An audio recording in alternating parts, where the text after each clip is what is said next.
talk about it.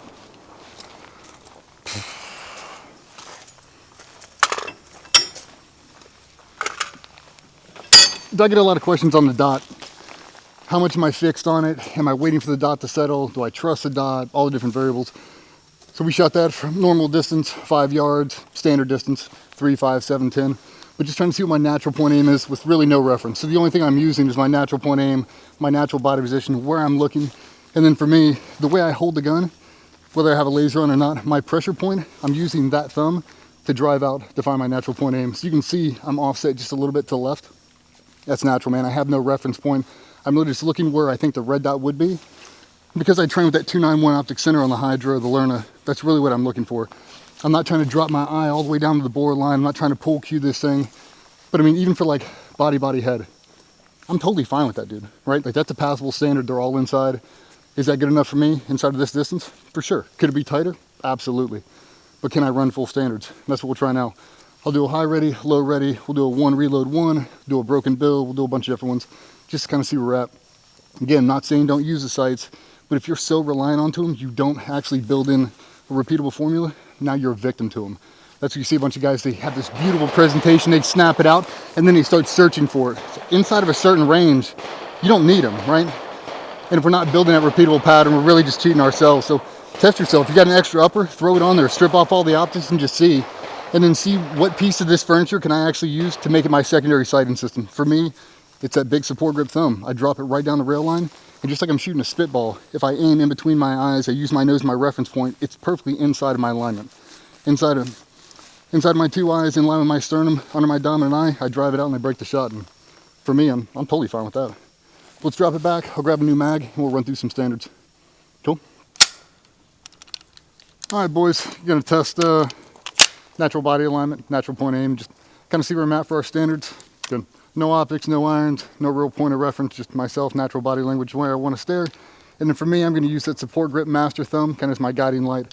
I drive that out and I point my thumb wherever I want it to go. And for me, inside of a realistic range, probably good enough.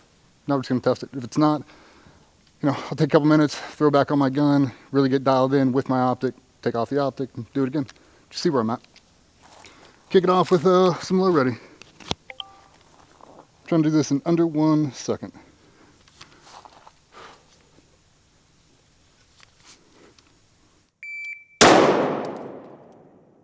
Six zero, good hit. High ready.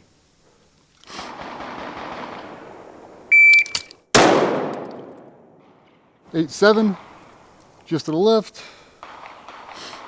Rifle bill drill.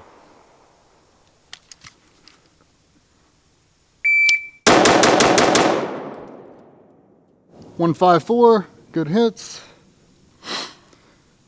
Here's the difficult one, 3 body 2 head. No real point of reference, so we'll see. 3 body 2 head.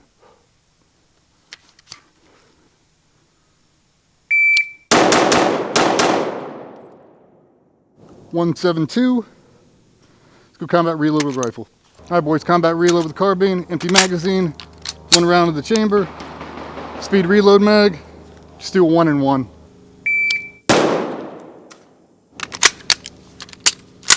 Oh, fucking Christ.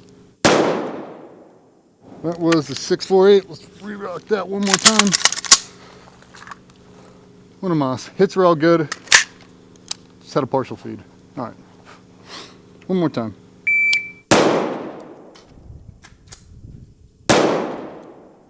That was in 362. All hits are good. Now, we'll skip rifle to pistol transition. Let's do a check drill. 1 5 and 5.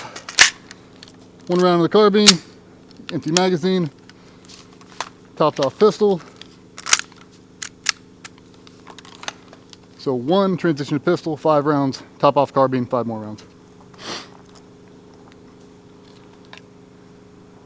Part time, 12 seconds. You guys good?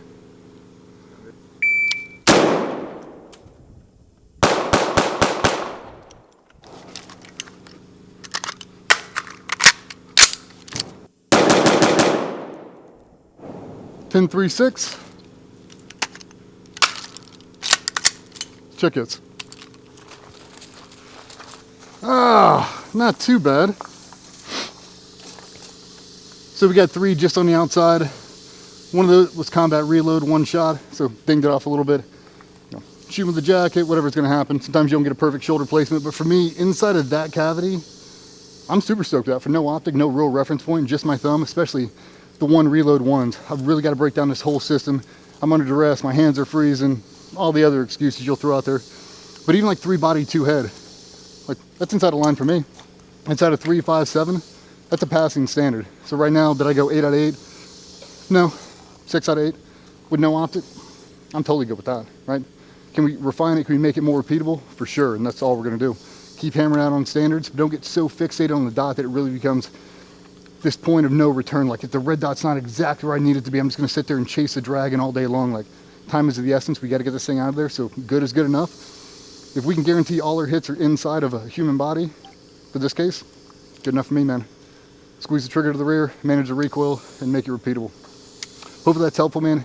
You guys got any more questions? We'll keep doing tutorials like this, taping up the red dot, really trying to show all the form, fit, and function of what makes the process repeatable and then what doesn't. Can't have a bunch of rangeisms and all this different stuff, but for me, I mean, all you guys got a whole bunch of different guns, grab one, but slick down completely and just see where your foundational blocks are. And if you got to add to them, add to them. Sit there and polish over and over and over. But I'm cool with that. We're going to run them again, try some different platforms, and see where the wheels fall off. Hopefully that was helpful. We appreciate you, boys. Talk soon.